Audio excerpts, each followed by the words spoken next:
तो सबसे बड़ा रोग क्या कहेंगे लोग? क्या हमको लोगों का अप्रूवल चाहिए?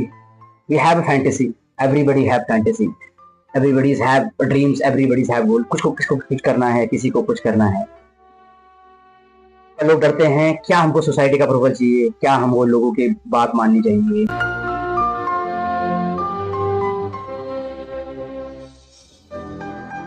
हम ट्राइब के साथ रहते हैं, हम सोसाइटी के साथ रहते हैं और बहुत पहले से हम रहते हुए हैं। Humans are not being alone, वो कभी अकेले रह नहीं सकते। तो उसके पीछे मैं आपको स्टोरी सुनाता हूँ जो मेरे बहुत करीब है और जो मैंने एक्सपीरियंस किया है। तो स्टीव जॉब का एक कोड है, you can't go backward, you can't go forward, you always go backward. तो आज से 10 साल पहले मैं एक होटल में जॉब करता था, एक रिजॉर्ट में जॉब करता था, नेम कॉल इन्फिनिटी रिजॉर्ट। तो उस रिजॉर्ट में मैं जो है उस टाइम हाउसकीपिंग में था और तो वहां मैं पूल अटेंडेंट का काम भी कर रहा था। तो पूल अटेंडेंट काम इसलिए कर रहा था क्योंकि पूल में कोई था नहीं और उनको जो है लड़का चाहिए था। तो मैं I am a part time pool attendant that time. तो एक आफ्टरनून में एक लड़का वहां पर नहाने आता है और वो मुझसे बोलता है कि can I swim? Okay do it. मैं उससे पूछता हूँ कि आपको तैरना आता है? कहता है यस मुझे तैरना आता है। तो एक तो मैं उस पूल के काम को जानता नहीं था, दूसरा मैं बहुत ज्यादा उस लड़के को तैरना आता था तो मैंने ज्यादा केयर नहीं किया और मैं जो है वहां से चला गया। और मैंने कहा इसको खुद तैर लेगा और मैं जो है साइड में जाके बैठ गया और सो गया वहां जाके। तो वो लड़का पूल में नहाने लगा। थोड़ी देर बाद मुझे आवाज आती है कि वो डूब रहा है। तो जनरली क्या होता है, मूवी में हमने देखा होता है कि लड़के हीरो आता है और सीधे कूद जाता है बिना सोचे। मैंने वही किया, मैं जो आया दौड़ते हुए और पूल जाके कूद गया।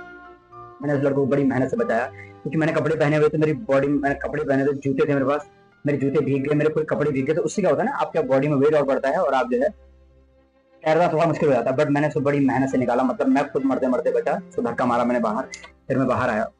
फिर उसके फादर आए, उसके फादर ने उसको डांटा कि तू बिना मतलब हमको बताए क्यों आ गया इधर। वो लड़का 10 से 11 साल का था। तो उसके बाद मुझे थैंक यू बोला कि आपने मेरे बेटे को बचाया। मैनेजर आया, मैनेजर ने मुझे ऐसे घूरा करके, तूने तेरा कहाँ था तू तब, और ये पूरे कपड़े लेके क्यों कूद गया पानी में, अब नए कपड़े कहाँ से मिलेंगे, हमारे वहाँ एक टेम्पररी यूनिफॉर्म मिलता है। आज केस हुआ, उसके बाद जो है अभी मैं सोच रहा हूँ कि अगर क्या होता अगर मैं जो है अपने कपड़े खोलता, उसके बाद आराम से कॉस्ट्यूम पहन के पूल में कूदता। क्या होता है कि मैं उसके माँ बाप को बुला के लाता, मैनेजर को बुला के लाता, किसका लड़का डूब रहा है। मगर मैंने ऐसा नहीं सोचा क्योंकि मेरे लिए वो लड़का को बचाना इंपॉर्टेंट था, बाकी सब कुछ अननेसेसरी था। जितना मुझे क्योंकि मुझे तैरना आता है तो मुझे लगा कि जो मुझे सैम सही लगा मैंने करा। This is most important thing to me, to save the child life. वो ही हमारे साथ होता है। हमको लोगों के ओपिनियन से फर्क पड़ता है, जो हमारे साथ रहते हैं, जो हमारे साथ खेलते हैं कूदते हैं रात दिन रहते हैं, उनकी बातों से हमको फर्क पड़ता है। जो लोग झूठ बोलते हैं कि हमको फर्क नहीं पड़ता, लेकिन प्रॉब्लम इज दैट हमको जो है फर्क पड़ता है, लेकिन उनकी बातों से आपको फिर ये देखना पड़ता है कि 10 टॉपिक या जो भी उन्होंने बात बोली है या उससे इंपॉर्टेंट जो मैं करने वाला हूँ वो है नहीं। आप एक सिचुएशन देखिए कि आपके घर में आग लगी पड़ी है, आपके घर में आपका छोटा भाई फंसा हुआ है या आपका फैमिली मेंबर कोई फंसा हुआ है, क्या आप लोगों की तब सुनेंगे? आप पहले से बचाएंगे। You always take a decision right time कि आपके लिए इंपॉर्टेंट क्या है। वो उसको बचाएंगे, फिर उसको पूछेंगे कैसा है, फिर उसे मेडिकल फैसिलिटी देंगे, उसके बाद लोग भी सुनेंगे क्या करना चाहिए, तो फिर आपके लोग मैटर नहीं करता। Same with our decision. कुछ ऐसे डिसीजन होते हैं जिसमें आप लोगों की परवाह नहीं करते। इसका मतलब ये नहीं है कि you are careless. There difference between carefree and careless. Carefree मतलब आपको जो काम आपके लिए इंपॉर्टेंट होता है और आपको लगता है कि इससे ये इनकी ओपिनियन से ज्यादा इंपॉर्टेंट है, तो आप केयर फ्री हो जाते हैं। आप केयरलेस तब होते हैं जब कोई मान लीजिए स्ट्रीट में कोई मर रहा है और आप उसे देखेगा चल कोई बात नहीं भाड़ में जाए, I don't care about that. कोई रो रहा है अगर I don't care about that, रोने दे। That's called carelessness. कि आपके लोगों का ओपिनियन मैटर नहीं करता। आपको लोगों का ओपिनियन तब मैटर नहीं करता जब आपको लगता है कि this is work is important for me, this dream is important for me, this think is important for मी।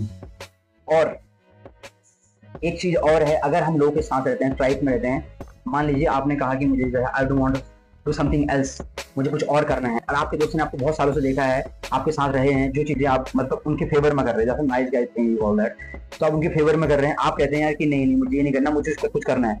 आपके दोस्त रिसर्च करते हैं, आपको मना करते हैं कि मत करिए, क्यों कर रहे हैं आप फेल हो जाएंगे। भले उन लोगों ने काम कभी नहीं किया, वो कभी जो है बिजनेस में नहीं गए या कुछ ऐसा क्रिएट नहीं किया, तो वो डरते हैं चीजों से, तो आपको मना करेंगे। और आप इस बात का वेट कर रहे हैं कि उनकी बात जब वो हाँ बोलेंगे तब मैं करूंगा, मत करिए वेट, चले जाइए। अपने दोस्त चेंज कीजिए, अपनी सोसाइटी चेंज कीजिए, अपना ट्राइब चेंज कीजिए, क्योंकि आपको लोगों का वैलिडेशन चाहिए, बट उनका जो आपको सही वैलिडेशन दे और जिनका वैलिडेशन मैटर करता है। लोग झूठ बोलते हैं कि मैं परवाह नहीं करता, मैं तो परवाह करता हूँ लोगों की, जो मेरे आसपास है मैं उनकी परवाह करता हूँ। अगर उनका वैलिडेशन मेरे लिए मैटर करता है, अगर उनके लिए मेरे लिए मैटर करता है, मैं उसको रखता हूँ। अगर मुझे मैटर नहीं करता तो फिर मैं सोचता हूँ कि this is important for me और this is important for me.